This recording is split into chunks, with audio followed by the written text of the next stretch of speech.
Uh, Hello, everybody. Good afternoon. Thanks for joining. And little bit sorry for that delay. And there was some internet issues.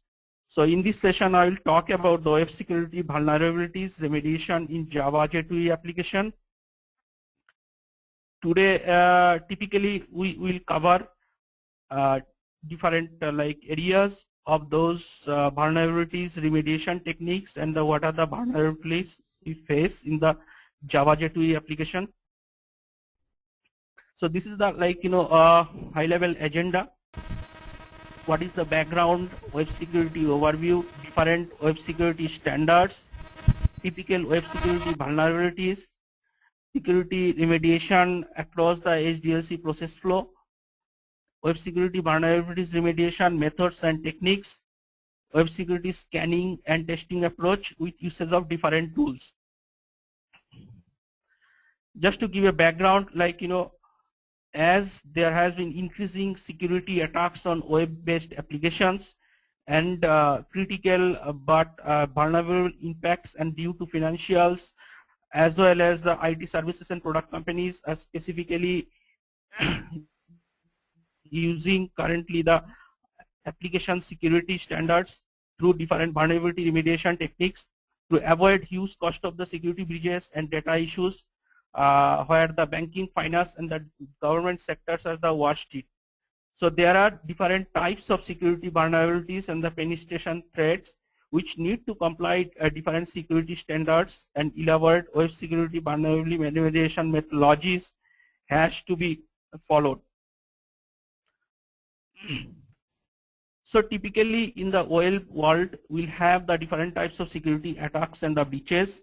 There will be the hackers who will try to hack the application and try to pirate different data, and there are a lot of vulnerabilities through those hacking and other application based which actually related to the different financial data.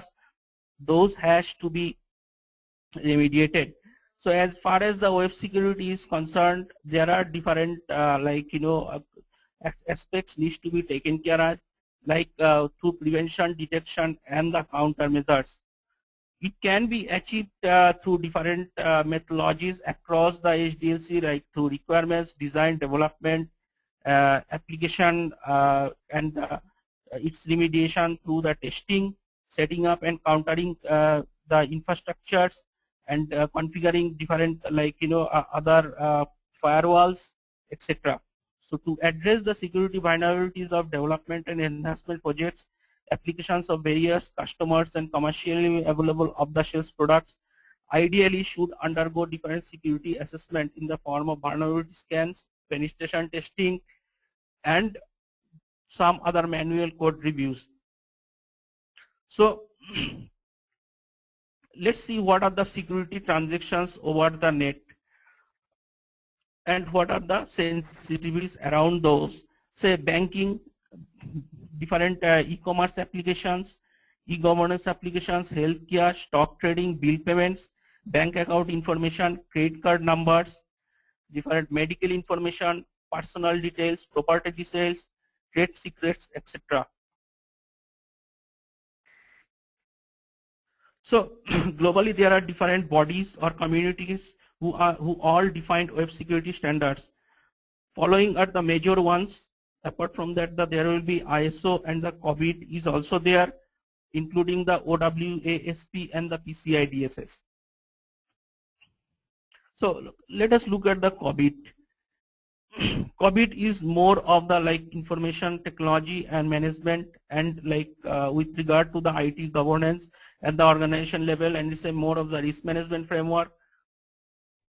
And there are 4 domains. One is the planning and organization, acquisition and implementations, delivery and the support, and the monitoring. Also, they are typically used as SOX control framework, as well as that other ISO standards.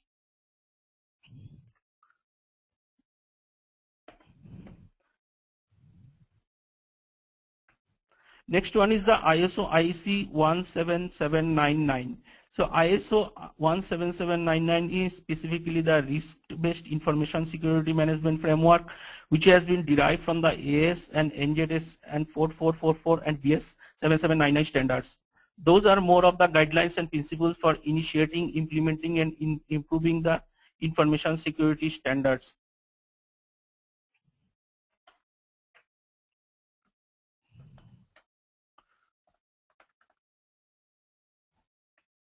Next one is the OWASP standard. It's an Open Web Application Security Project. I think most of you might be aware about that one.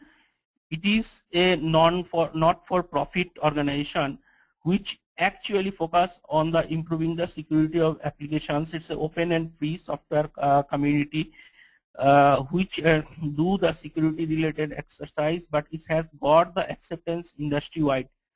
So OWASP typically runs different projects as well as many materials, and top 10 security vulnerabilities are typically published by OWASP and like in a frequency. Currently it is more of the 2010 OWASP security vulnerabilities and the standards are being followed. Welcome to Go to Web Events Made Easy. And also comply with some COVID controls as well. Next is the PCI DSS. The PCI DSS is the security standards for the payment card industry and with relevant to the payment card data security, this PCI DSS is an open global forum. It goes to the development, enhancement, storage and dissemination implementation of the PCI standards for like payment card data protection. So payment card industry actually revolves around this PCI data standards. So anybody who wants to develop any application, or any organization who wants to develop any application and wants to accept those cards as a payment type, are contractually required to ensure that they are PCI DSS compliant. So PCI DSS is mandatory for the insurance and the banking application. There the quality security assessor is there, so who can review these security aspects and whether those are complying with the PCI DSS standards, and then get the relevant certifications.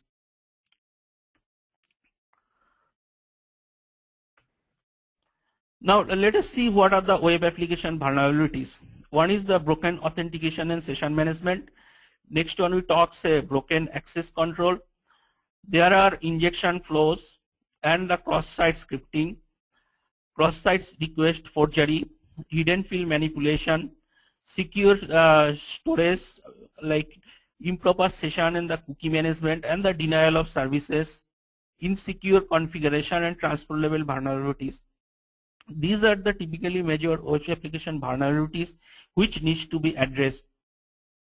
So injection flaws are also of different types, and cross-site scripting and cross-site request forgery is a critical one.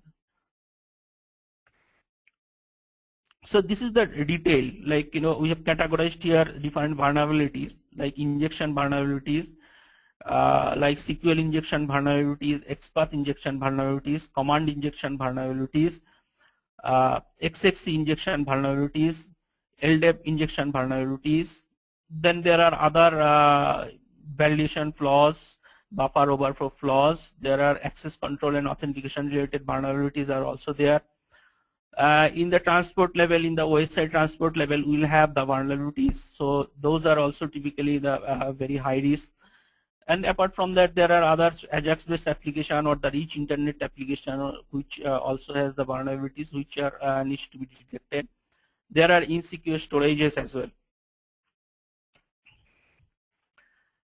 So the big ones are specifically the OWASP as well as the PCI DSS standards, which actually we'll cover here in detail. So let us look at first what are the OWASP top 10 security vulnerabilities. First one is the injection flow, which will have the command injection, the code injection, and the LDAP injection as well as the XML injection. Then we'll have the ORM injection. So similarly, injection happens when there are some attackers and the untrusted data manipulate the interpreter of an application or execute the commands into vulnerable system or the unauthorized data. Then there are cross-site scripting. This is a very important one. It allows the execution of the scripts in the browser, and data is received through the web browser, and without any proper validation, those data actually needs to be without any proper validation, we cannot go ahead with the cross-site scripting kind of attacks we can anticipate. Next one is the broken authentication and the session management. Where session managements are not implemented correctly, it causes the vulnerabilities as well and makes a request to the server with a random JSession ID. Next, we have the parameter tampering. So where there are type of attacks based on modifications of the data sent by the server in client side, and attacker can access the data which does not really belong to them. So this is based on the parameter or the using those different parameters, temper the insecure and the direct object reference. Cross-site request forgery is again authenticated users are being forced for the website trust and transmit forced HTTP request and unauthorized commands to help the attackers. So the next slide, it is the security misconfiguration, and which happens when we do the deployment typically of the framework, code libraries, and the application server or the web server or the database server. Okay, so security misconfigurations sometimes affect the application like when we install any binaries, as well as any particular other DLLs or any kind of code. So next one is the insecure cryptographic storage, which is this vulnerability is not based on the application, or it's more on the cipher storage systems. And others are failure to restrict the URL access or the insufficient transport layer protection and the unvalidated directs and forwards. So these 10 are the major ones which is being expected to comply across the industries or through the different applications and etc. So let's see what are the PCI DSS standards and what are the vulnerabilities we need to take client applications. It is again, some of those are common, like cross-site scripting, injection flows, then particularly SQL injection, LDAP injection, XML injection, XQueries injection. Cross-site request forgery is also there. A broken authentication and session management is one area. Then insecure communications, buffer overflow, and the contents pooling is also there. There are denial of services and different formatting attacks are also there. So also the HTTP request and response splitting and HTTP request as well as the response smuggling is also there.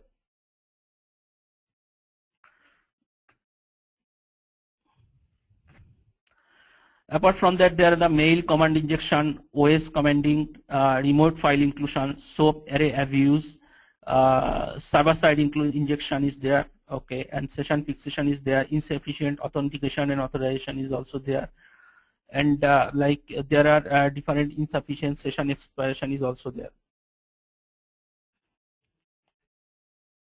So if we comply more or less these standards, we can expect that those are the PCI DSS compliant, and it will be expected that we get the certification from the PCI DSS, the body for those applications. There are different tools which we can deploy and tell that, okay, these are the compliance for the PCI DSS is required. Automatically there are rules within those, we build within those, and those can be taken care of by the tools, and a report can be generated. So we'll cover that part in the later in the presentations. Now look at how do we remediate the HDLC processes. So to make the application like compliant with all those security standards, proper steps needs to be followed across the SDLC phases. Like, so we'll see what are those here. Say in the project initiation phase, we need to provide some input to the project plan. And then it will be typically the requirements where we define all the requirements and with related to the security. What are all standards needs to be followed. It might be PCI DSS, or it might be OWSP, or the ISO standards. It has to be documented, like in the SRS or the system requirements specification, including the non-functional requirements. So security requirements will be more of the non-functional requirements. So those requirements need to be assessed by the auditors and the security teams. So once the requirements have been defined, then we'll go in the next phase. Then we'll see what are the typical architecture and what are the risks for those architecture. And then we go ahead with defining the security implementations for those interaction and the data flows between different components. We need to look at the security design guidelines and the checklist.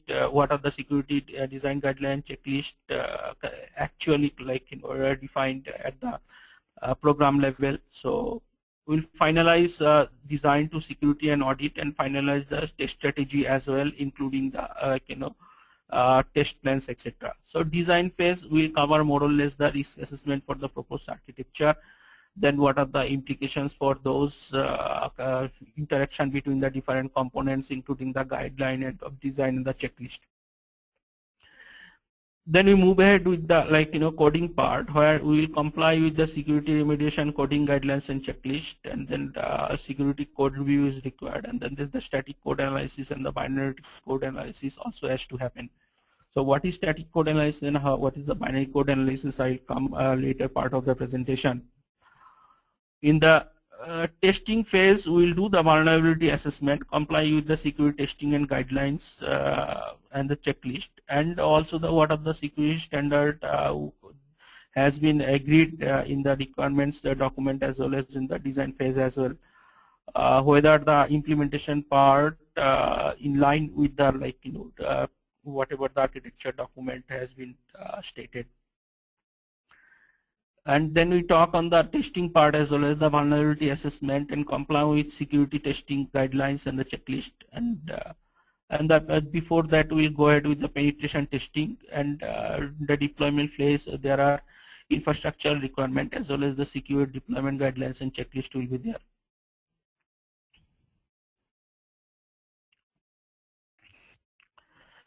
So now we talk about the threat model. So if you look at the threat model has actually a typical approach of decomposing the application with a layer-based approach. So the whole model is to find out what are the threats, and then in which each layer how it can be mapped, what are all things need to be addressed in each layer, and determine the risk around the threats and rank those threats, and subsequently we need to finalize what are the countermeasures are there. So threat actually exploits the vulnerabilities, and it increases also the risk, and risk indicate the protection requirements, and protection requirements are made by the safeguards, and safeguards protect against the threat. And on other side, if we see vulnerabilities increases the risk, and the risk again increases the values with regard to the assets have the values. Okay. So this is the typical threat risk model. So when we go ahead in in designing any particular application or developing the architecture of the application, we need to take a layer-based approach when you decompose the application, and each and every layer we need to identify what are the threats. So in some cases, what happens nowadays a lot of tools as well as the third-party products, specifically like e-commerce site, based on the ATG or the Westware Commerce. Those always do not require all the threats has to be taken care of in each and every layer of the application. Okay. So we need to first identify in what all layer we need to manage the threats, and then we have to come up with a countermeasure for that.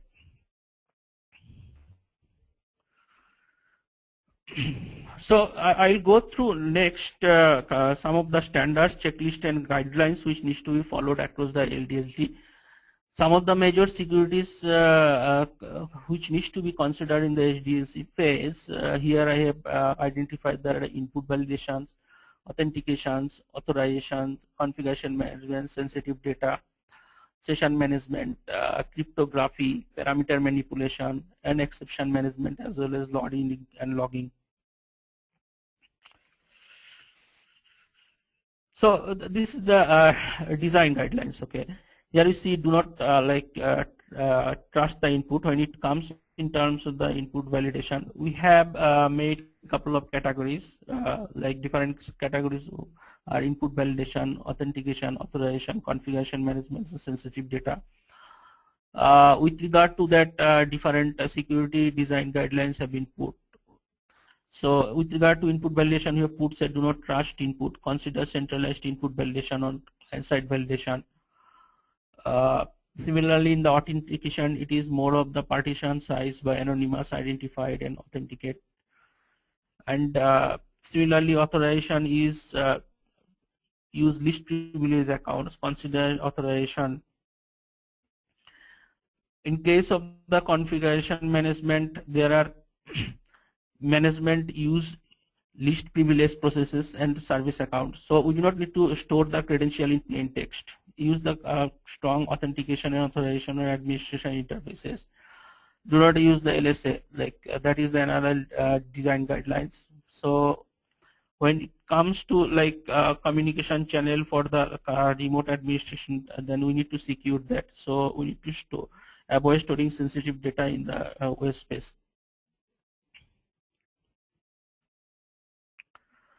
Next one is obviously like, how do we manage around the sensitive data, whether to avoid storing the secrets or encrypt sensitive data over the wire, or secure the communication channel.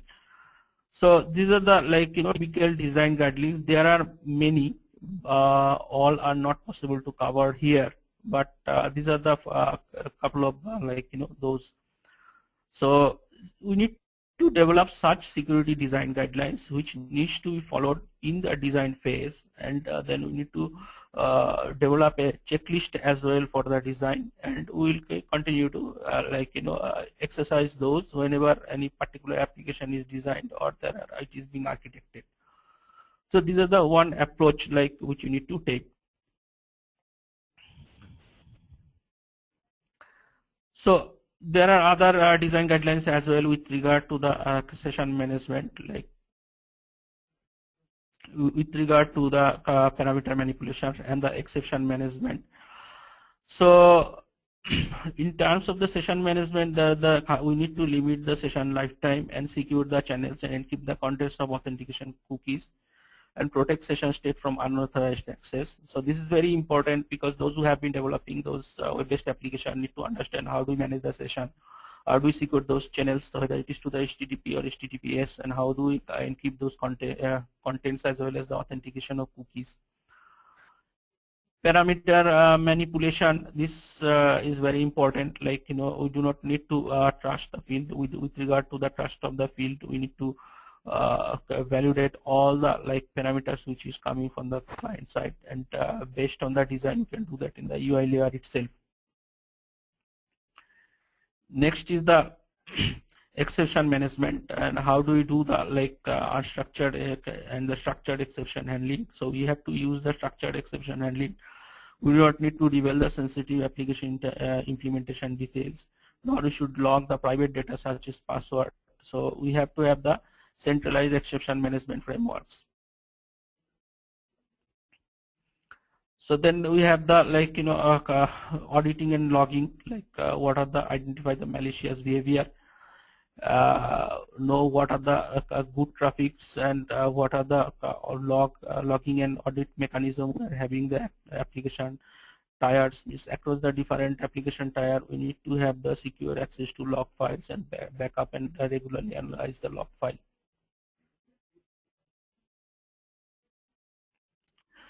Then we have the cryptography as well. Like we do not develop our own, so we use basically the tried and tested platforms, like, and avoid the key management of those, and store keys in a restricted location. So we avoid key management. We can use the DPA API cycles.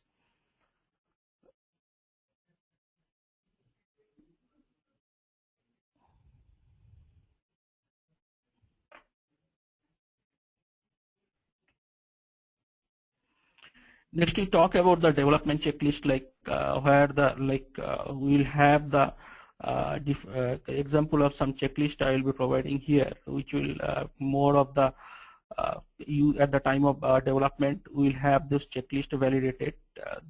These are the checklist we will use that.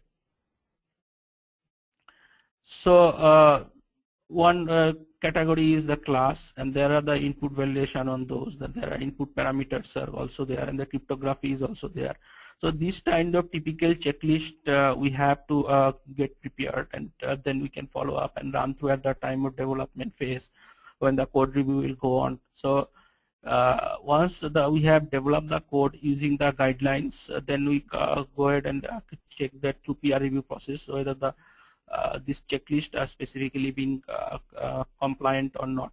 Okay, so this is again there are different categories. One is the class, one is the input validation, and one is the cryptography.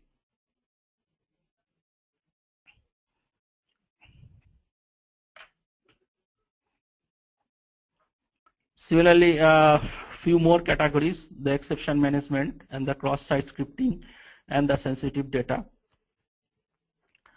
So in the exception management, few of such checkpoints are over here. So whether code fails early to avoid any unnecessary processing, whether the exception conditions do not allow user to bypass security or the privilege of the code. Within the cross-site scripting, remove the characters or strings that can be used maliciously, that need to be checked. Whether the content type is set as a HTTP header, such as example, like whether it is a character set having the UTF-8 or not, and the HTML response, whether it is the text of UTF-8 character set or whether it is a HTML type content. Cookies, whether we are using to store sensitive information or not, or sensitive information are passed as a parameter to URL or get method or is not.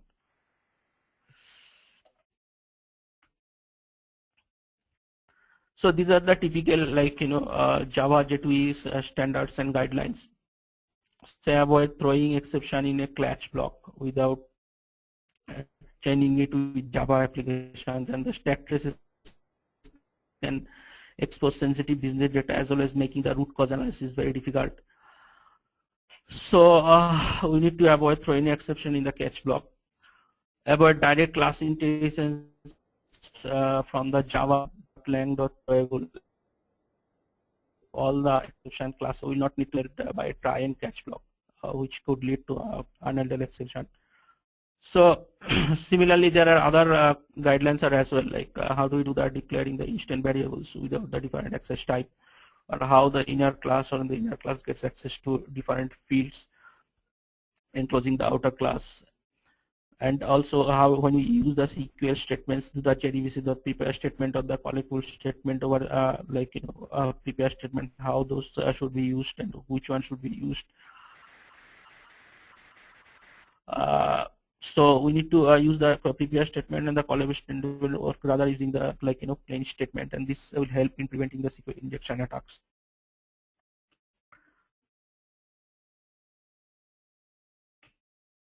And this is with regard to the J2E. So where we avoid using the JSP scripts and including those JSP scripts files.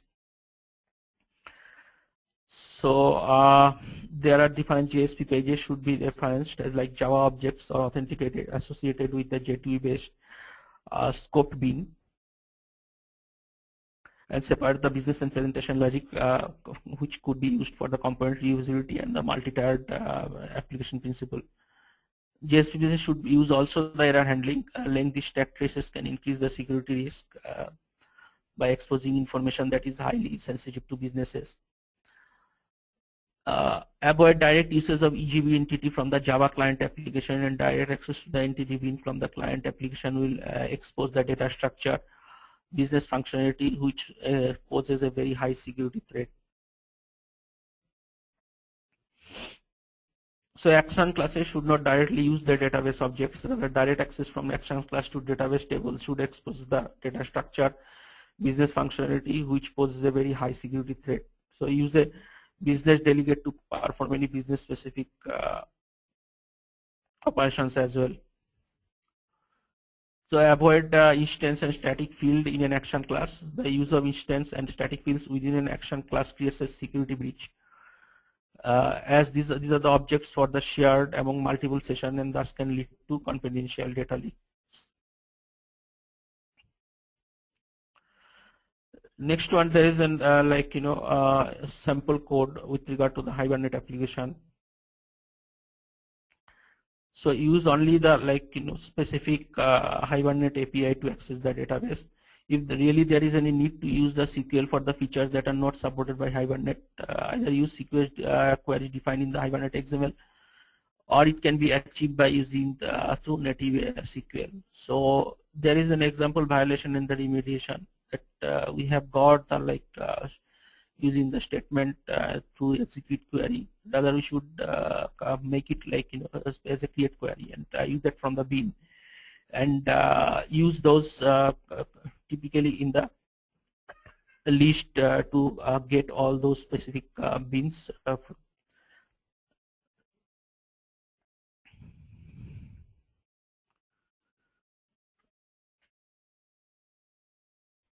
So next, here is an example of the SQL injection. So as far as the violation is concerned, that in the following example, here the JSP login form where the attacker can enter the malicious command like in the XP on the command shell, or asterisk, or we need to one on this kind of things. So we are using the a request.get parameter, and thereafter select start from table, and then connecting the database to the create statement, and then using the result set to retrieve the data. So when you use here this get parameter, very easily those get parameter values can be accessed or passed or used by the hackers to give the input for the wrong password or any malicious data. So let's see what is the remediation. So this is the remediation, that we use the prepare statement rather than using the statement, and here you have taken the username and the password, and through the set string and get string actually we can execute the queries. So what are the general guidelines for the SQL injection vulnerabilities? Use parameterized queries. Okay, the use escape sequences where we have the escape characters. There are special character combinations, and SQL remove all the unused functions and encoding and decoding of the characters to HTML and the URL, and have proper input validation against all form fields and parameter values.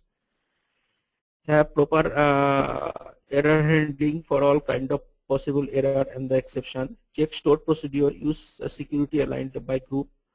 Whenever possible, use DO pattern with a base DO, which wraps the query execution methods and queries being constructed based on query templates and configured in an XML file and executed based on the query ID, where we can pass the parameters and which can be validated through the whitelisting or blacklisting in the SQL keywords. So these are the typical SQL injection vulnerabilities. Next, we move with some guidelines for the command injection vulnerabilities, which prevent the command injection in similar to preventing SQL injections. So developers must escape the user input appropriately before running a command with that input. There might be the escape with semicolon or the backslash to fix the problem. However, we should use the double ampersand or the possible double by instead of the semicolon. So there is a risk with the semicolon that command injection could be possible. Also, escaping the routine, which is heavily dependent on the shell executing the command. So we should use an escape routine or the shell command rather than just creating our own routine. Okay. Don't use the runtime.exec for rather use the available Java APIs, etc. So this is more on the Ajax-based application. So Ajax-based application will face the similar. So there are rich internet-based application and the Ajax-based application which will face the similar security threat. So we'll use the specific consideration for the architecture to prevent the threats, and the Ajax framework should ensure that the chosen framework meets the security risk of their particular application. So in the Ajax, to prevent the application being attacked from the different known attacks like vectors or the unauthorized access or the injection access, in the design phase we need to consider Ajax specific and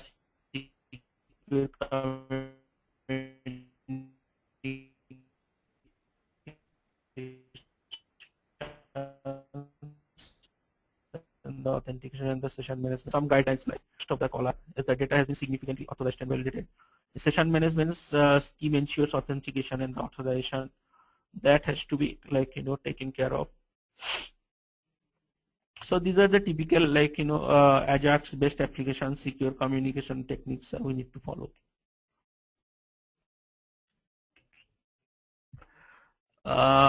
Apart from that, there are other areas as well in terms of the session management and the authentication.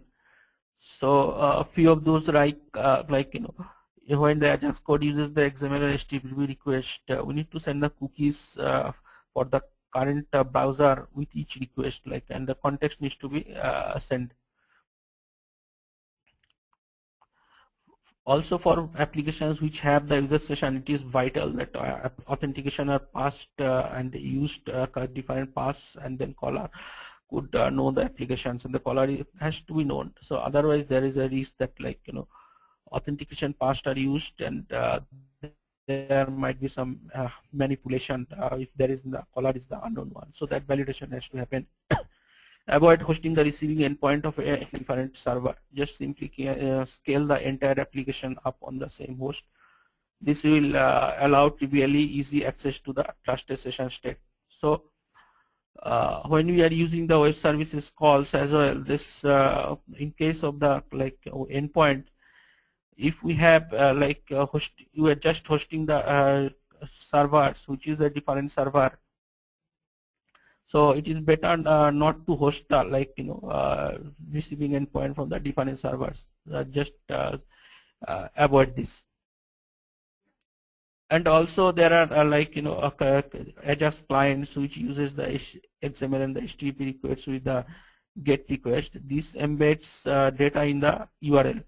Even though data is generally not visible to the user, it should be available in the browser history. So what to enforce the post request, whatever it is used, ensure that the user is logged on, and ensure that the data is safe to perform our own calculation. So if there will be some enforcement with regard to the post is being used rather than the do guest, user also should be properly authenticated, and role authorization and the SOX compliance execution of duties also needs to be followed.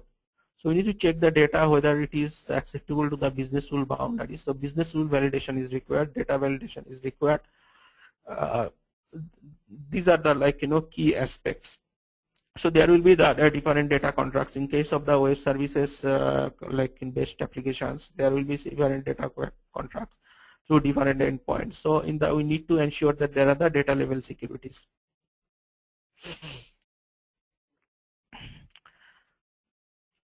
So then we'll look at whether how the security scanning and the testing would take place. So the security scanning and testing is an important aspect. One is in the SDLC, we typically use the design guidelines or the development checklist to ensure that whether the code which has been developed is thoroughly secure one. There are not many holes. But then we need to do the scanning and the testing also.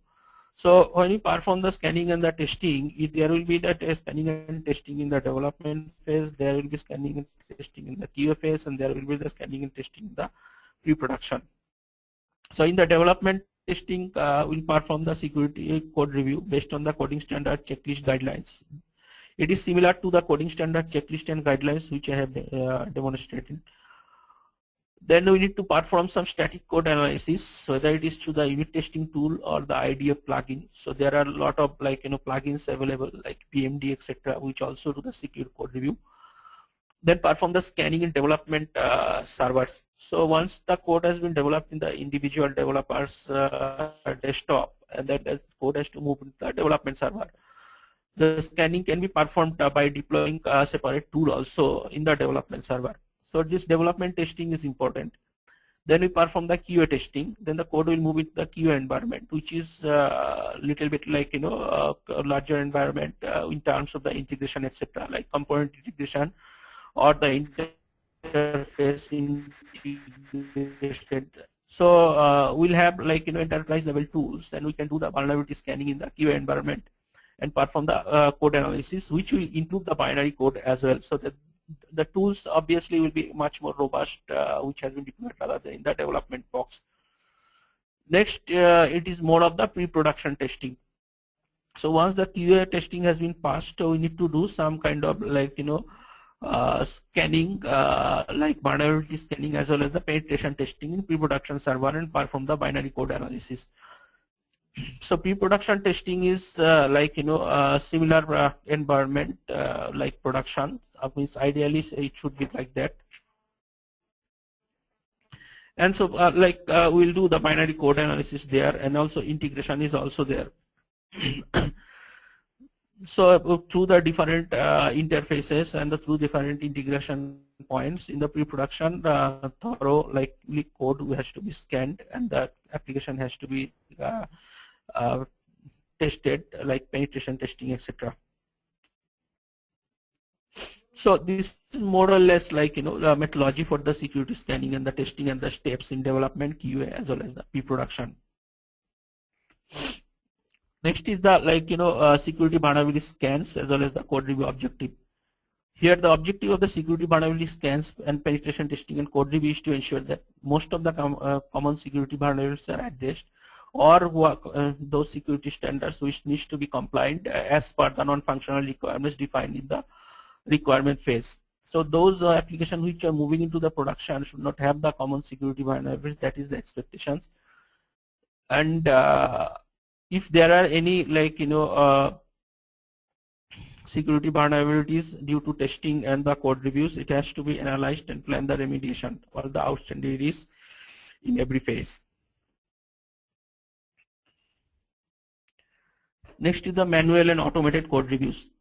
The source code quality and the maintainability are the major aspects of the security of each and every application. So there are two types of reviews. One is the manual and the automated way through the static code analysis and binary code analysis. So let us see what is the static code and what is the binary code analysis. The static code analysis is reviewing the source code and analyzing it for programming errors and unsafe construction. But binary code is different. What are the binaries? Specifically jar, CR, and the EXEs, and the third-party applications and the legacy applications. So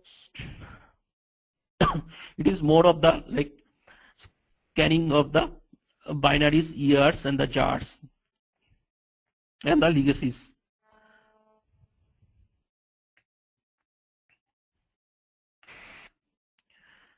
So let us look at the typical security remediation techniques for the code review strategy. There are manual code review process which goes through the coding standards, guideline, checklist, and the peer review.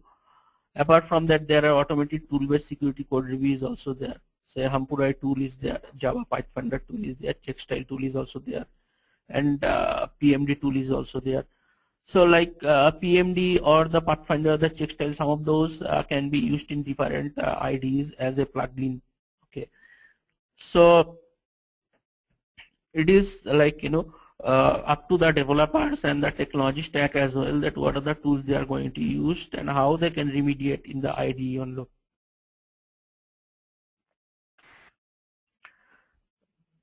So as far as the approach is concerned with regard to the vulnerability and penetration testing, there are vulnerability scanning and testing, there are penetration testing, and there are manual vulnerability testing as well.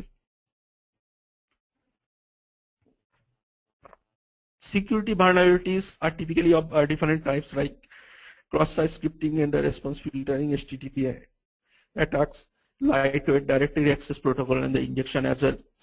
So scanning will be more on the best of the best practices and the custom policies, or the requirement that can be usually specified in the scanners. So there are rules in the tools when you use the scanning on the methodologies which are followed based on the tool. There are the rules which can be set. So the results of the scans will usually produce a report. So each and every tool will produce a report which will highlight the vulnerabilities found and their risk rating. The record should be addressed and documented. Those who have done the security scanning through the tools, they will see that there are lot of vulnerabilities will come, but it is not always possible to remediate all the vulnerabilities. But there are some high ones or the medium ones, or the based on the severities, few needs to be cross-checked and see that which can be remediated. So these are the more or less the using the tool. So when do we talk about the manual vulnerability testing, it will require the knowledge of the application or the intelligent detection of the sensitive data. So or specifically the test data is very important in the security space. So intelligent detection of the sensitive data will require. There are only these are only partially detectable or impossible to detect by scan tools and require human intelligence. So we need to be a little bit innovative that which data we are giving as an input, finding out how those can be detected, and the sensitive data will allow the exploitation. So there are only partially detectable or impossible to detect scan tools, but some of the data will require really the lot of human intelligence. So what is the penetration test actually? So penetration test is a method of evaluating the security by simulating an attack by a malicious user. So the intent of the penetration test is to determine what are the feasibilities in the attack and amount of business impact of a successful exploit. So it is not easy to do the penetration testing of the server. Typically this kind of testing will happen when you deploy the tools specifically in the pre-production or similar staging environment. So it will employ different methodologies and the tools and actively analyze the system for the potential vulnerabilities which may result from poor or improper system configuration, known or unknown hardware or software flaws, or operational weakness, or in process or technical countermeasures. So it will involve exploitation of different vulnerabilities. So there are two ways we can do this penetration testing. One is the black box testing and another is the white box testing. So black box testing we do not need any knowledge as user but white box testing will require some knowledge of the system. It might involve the user ID and the password. So combination of different types of different characters and etc. So penetration testing and vulnerability testing, these are the two important aspects. We need to decide on which one to use and when to use. So let us see what is the criteria. All the applications which are typically the external facing systems or the financial systems require the vulnerability and the scanning. But and also we can use different code review strategy from the vulnerability perspective as well as the penetration testing. So external facing system or the financial systems which is actually having the client interfacing and the interfacing with other external application and third-party applications as well will require both the vulnerability and the penetration testing. But those are not the external facing systems or the financial systems, or there is no integration touch points. They do not typically need the penetration testing. Only vulnerability scanning, code review, etc. will hold good. So this is with regard to the security testing and the different vulnerability and the penetration testing. There are two types of scanning strategy, using manual penetration testing and the code review automated scanning tools. We can use some tools like Temporary, which will allow the fields to be altered manually and using application scan or the Fortify or OS inspect kind of tools, which will have the automated security analysis. So on top of that, there are other tools as well, like I have mentioned those in the preceding slides. So let us see what the Temporary talks. So some examples like how the unit testing can be done using the Temporary. So Temporary web security tool is a small utility which do the HTML form tampering for penetration testing of web applications, but it is very popular from the different browser perspectives of IE and Firefox also it supports. From IE version 5 it supports, means upwards, 5 and upwards. Like there are other useful tools for the security testing of the applications to ensure the testing and exception that developers should not make any irrational assumption. So when they use the Temporary, they should not make any irrational assumption, but what are the data sent by the client browsers. But it's a freeware, like, and it's a very popular one. So we can use at the unit level the Temporary and see that like all the UIs which you are developing or using the HTML form embedded in the either JSP or the JSF, we can use this one. We can use the web inspect. It is actually very popular, and it is used for the security testing and the assessment as well in the complex web applications, including the Web 2 technologies. It has got very wide scanning capabilities, and it has got the simultaneous crawl and audit as well as the concurrent application scanning. Fast and accurate automated web application security testing is also possible. So it provides the web service security testing, SCA, and like even some of the other methodologies specifically in the database side also you do the proper testing. Another unit testing tool is the security toolbar, which is typically they provide the product web application unit testing. So it can be used the QA phases of the SDLC, and it has got the quality assurance group who can use the toolbar and perform the security and the regression testing. This toolbar also allows both security and non-security professionals who can use the web applications. We can test the each page, and there are different functional procedures are also used in the large enterprise. It can test actually the different page or different application, and it provides also the HTML report. This is also one popular tool in the migration strategies also can be used. So now I'll talk about the different secure testing tools, which actually widely used in the industry, and there are some comments and with regard to their functionalities. NTO Spicer, that is the vulnerability testing tool, and provide analysis for compliance report of the PCI. So that is the one important feature, and also the OW, ASP, SOX, and the HIPAA and the security standards are there.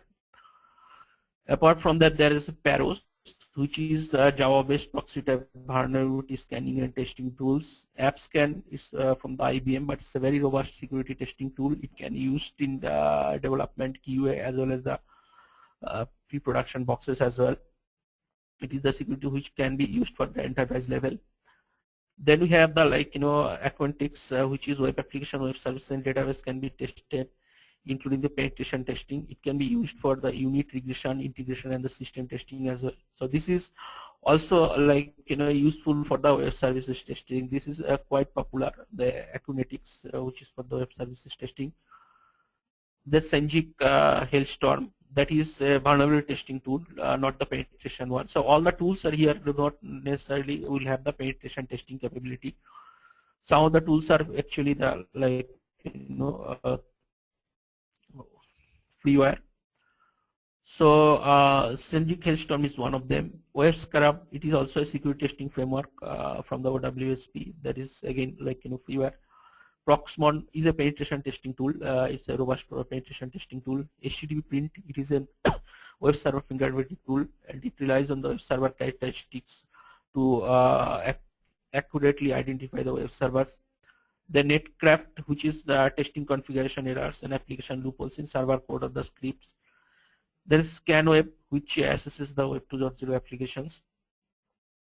So you find there are a couple of tools which are using the modern technologies like Web 2.0 uh, on the web services. So ScanWeb is one of them. Similarly, Acunetics are a few of those.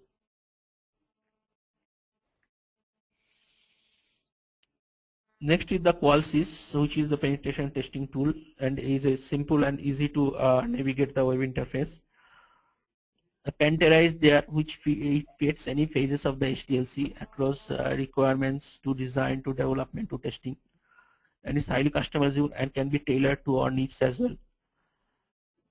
It also provides the OWASP specific, like different security remediation criteria. Code impact, that is vulnerability and penetration testing tool.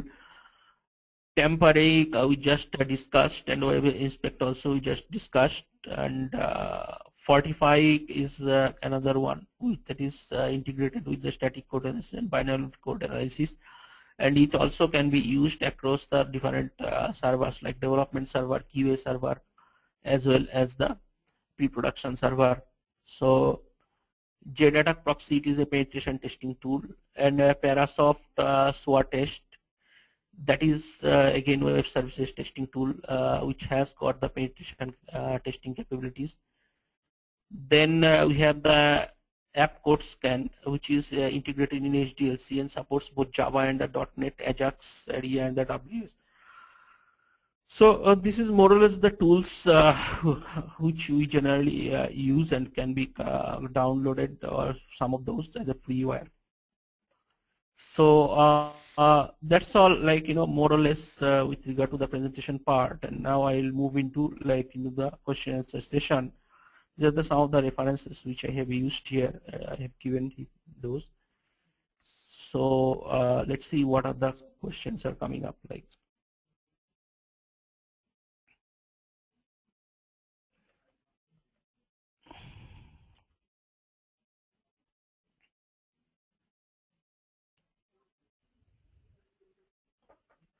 So one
Welcome to GoToWebinar, Web Events Made Easy.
Hello?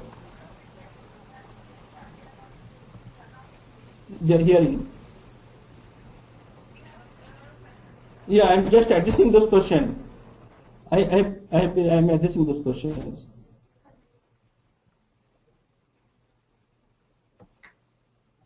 So there are, so as we talk about the what are the ways we can use the HDLCs and what are the list of tools can be used to find the threats and risk at each stages of the HDLC.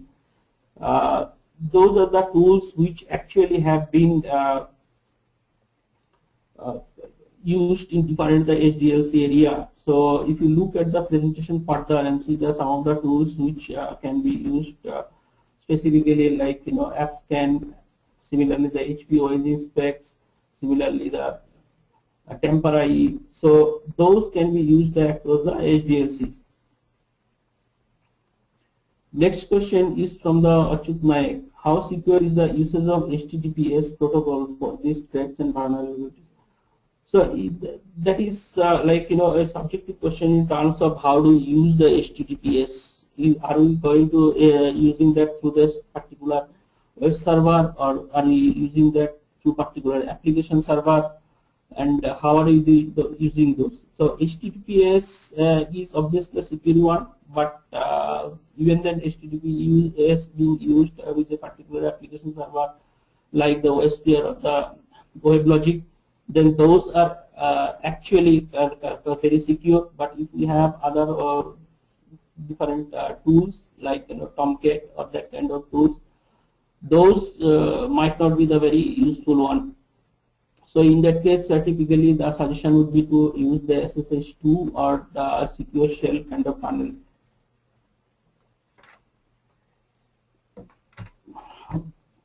Next is the question from the Dinesh Kumar, that how do a password expiration can be set up in coding.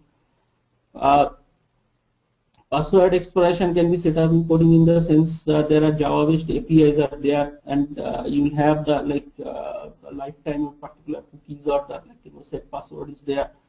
So different other frameworks is also there, and the Apache-based framework, if we use those, and there are the methods which through which we can use the password expiration mechanism. So in case we are using any kind of LDAP or any other mechanism, so I will have the user authentication tools. we can set that in the server level itself. At the server level itself, that password exploration can be done. But like when we talk about using the Java-based API, that there are some third-party tools has to be used, and there we can set the methods, and that time also we can set in the password can be expired. Next question is by the Ramesh Rajamani. It is, what do you think about the security aspect of the JavaScript frameworks, or like Ajax or the jQuery versus the server-side program, or the JSF or JSP? So to answer your question, like JavaScript and the Ajax or the jQuery, these are actually the very old technologies, and there we need to do a lot of manual coding, especially in JSP also, to make those secure. But in case of the JSF or the Ajax, like they are the latest technology. So certain coding standards or the guidelines which can be followed, like with regard to the JSF as well as the Ajax. So in case of the Ajax and the JSF, we need to use those securities and the session handling mechanism properly. So JavaScript is not that secure. It's because there are the cookies and etc. If we use, it might not be very effective. But in case of the JSP or the JSF, there are other ways. You can use the session handling, and you can make the secure communication with regard to that. And you can use the services also through the web services and the Ajax. There is a protocol which is basically Java WS protocol, and the standards are there. So Java-based WS standards in the protocol can be used for those server-side JSF and the JSP specific security standards.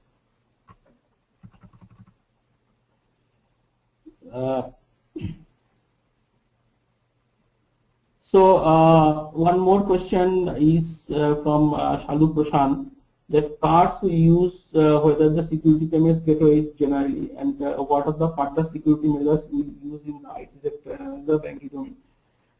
So in the IT sector and the secure banking domain, there are different payment gateways. So in case of the payment gateways, those will have the separate authentication of the authorization mechanism. So those authentication and authorization mechanism and the tools which we are using, there the different configuration parameters are there, and when we deploy different specific WAR file or the UR file, we will be able to make those role-based authentications, and there are USM LDAP is there. So we can take the metrics for the USM LDAP. So in case of the user role metrics can be set in the LDAP or different authentication server, and it can be taken care of. So it is more of the with regard to the configuration.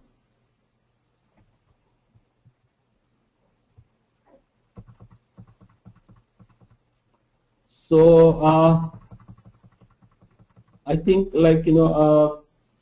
I'm done with most of the question. So thank you for joining in the session.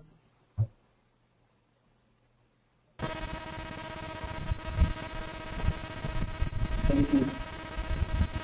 If there is any question or anything, you can contact me at devashish.majumdar@capgemini.com. Thank you. Thanks for joining.